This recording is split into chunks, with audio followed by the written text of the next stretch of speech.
So this is where we are right now. Are you gonna get in the picture? Yeah. Saturday we'll be headed to there. And Tulum means the wall. Picture, David. Oh, She's recording live. picture time. Tequila.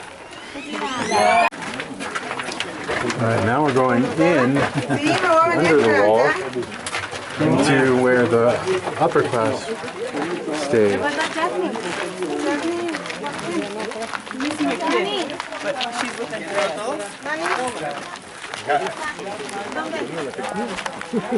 Allá está Nani. ¿Y Santiago?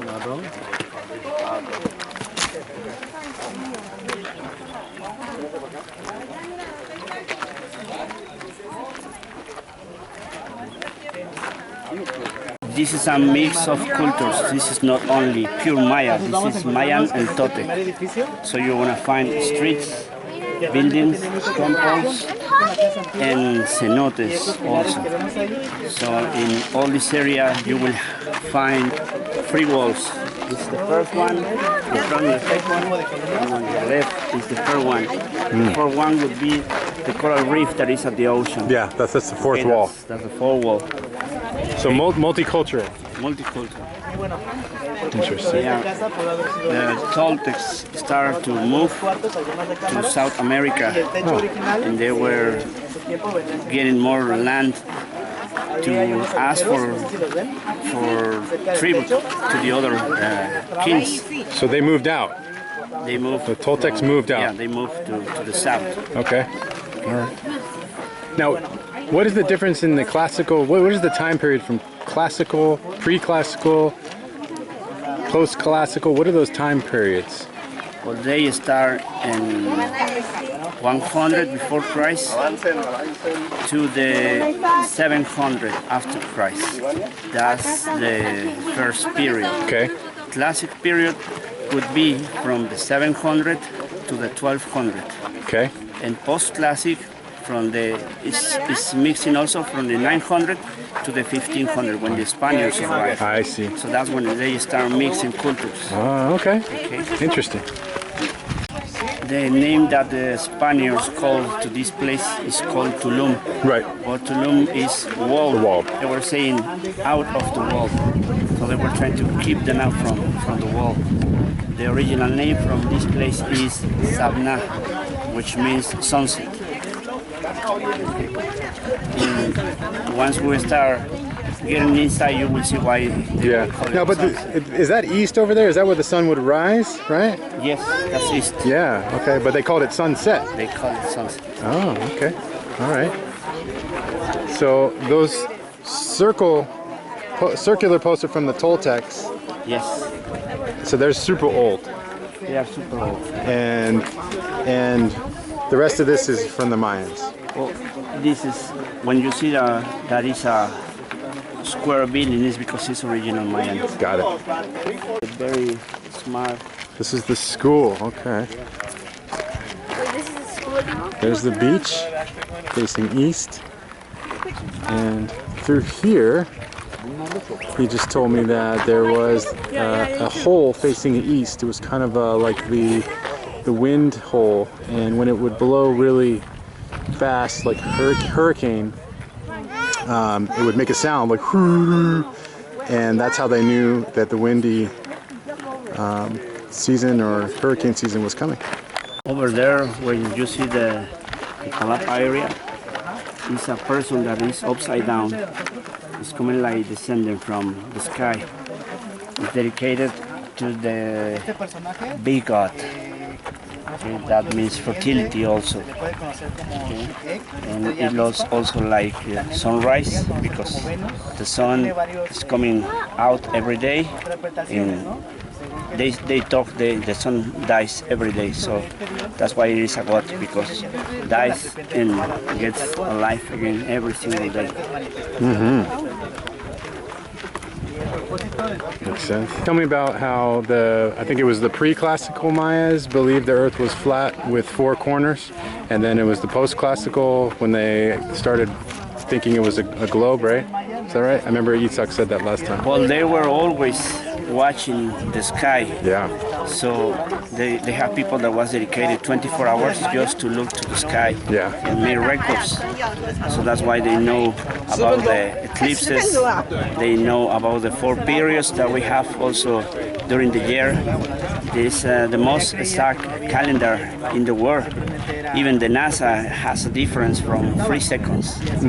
But the Mayan people were really dedicated to watch the stars. Yeah. They were doing records from everything.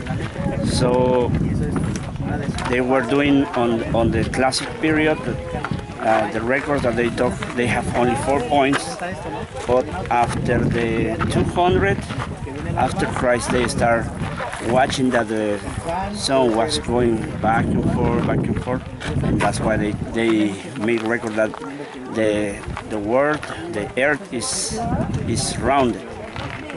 Okay. What do you think? I think it's rounded. When you look out, at the sunset or the horizon, you ever notice how the horizon always rises to eye level, no matter how high or low you go? That can only be possible on an extended plane, right? Yes. But so, I guess my question was, the pre-classical, right? The negative 100 BC to 200. That would have been the period that believed in the 4 corners and the flat Earth, right? Well, they really believe they have 4 corners. Yeah. And they also think always about a center from these 4 corners, which also make the 0 for them. Might be the North Pole or something, right? Could be.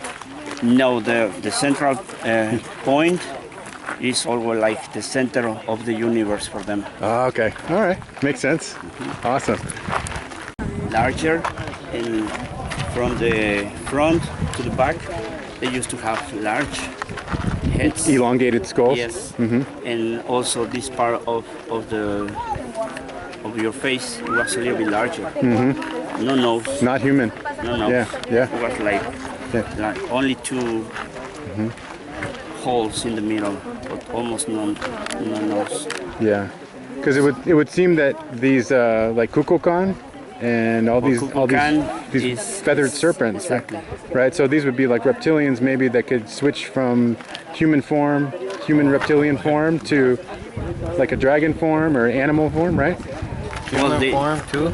Oh, like maybe they're humanoid form. Yeah, they believe that Kukulkan used to descend on the land on the equinox. On the equinox. That is March 21st. That is when the sun is hotter, it's stronger. Yeah. It's probably because also the reptilians that were needing the sun. Actually, they built Chichen Itza in the hottest place from Earth, not only from here, but from Earth. And it makes also a triangle that comes to the belt of Orion, is oriented to the belt of Orion, so to the stars. Right. Wow.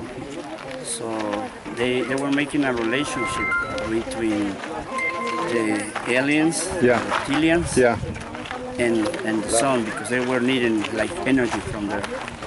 It almost seems like the aliens, the reptilians, taught humans all this amazing knowledge and information and architecture in exchange for them to be worshipped as gods. As gods. And now I have a theory about why they sacrificed humans and animals to these gods, because my theory is that it's still happening today. Yeah. And that's why we have a lot of wars, and that's why we have a lot of killing of animals, is because they still need to feed. They feed off of some sort of suffering. They feed off of death, blood. What do you think about that?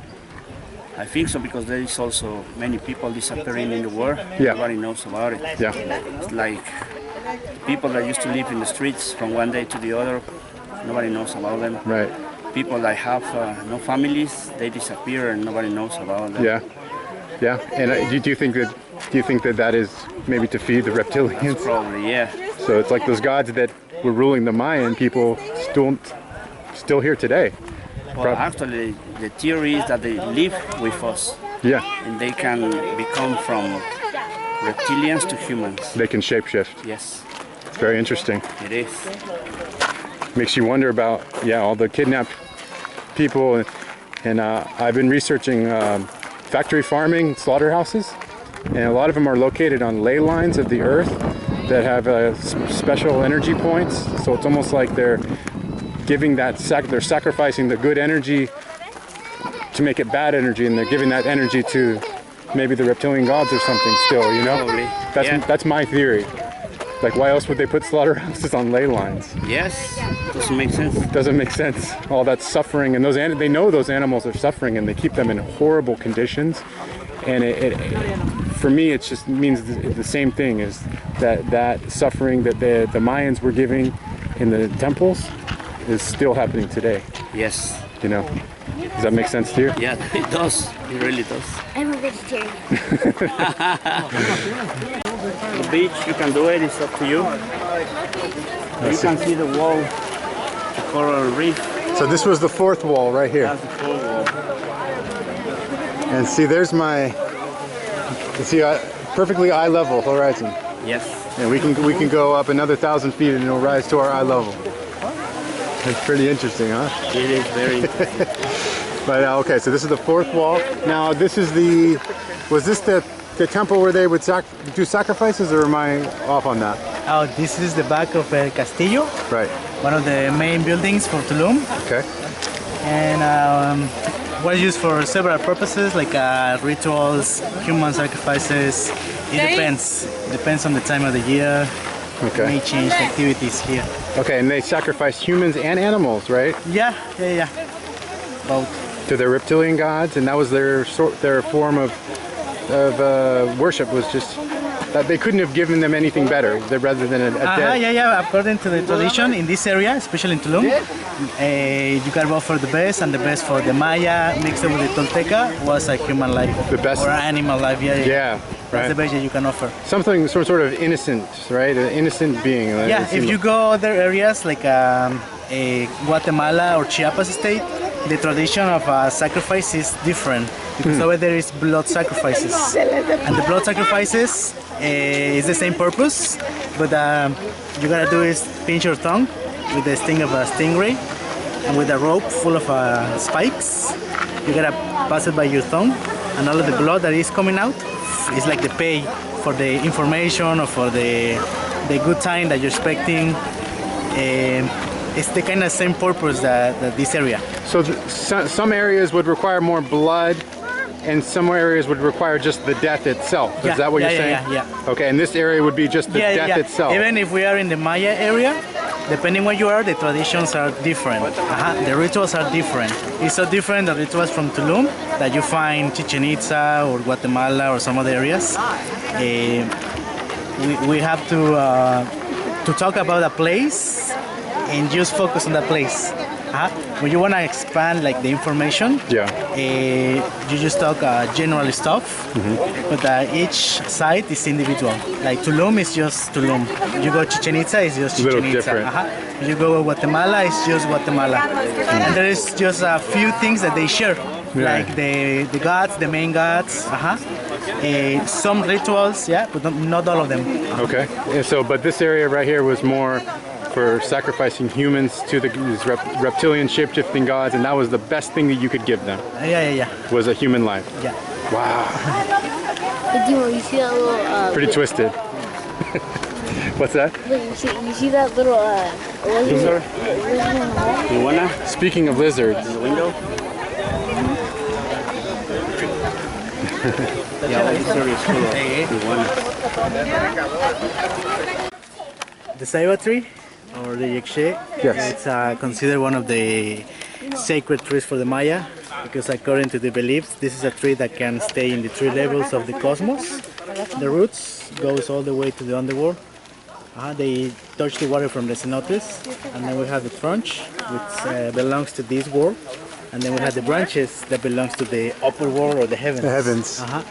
And on the roots and on the branches,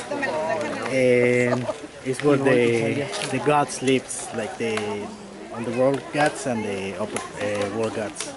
Yeah, got it, got it. Beautiful.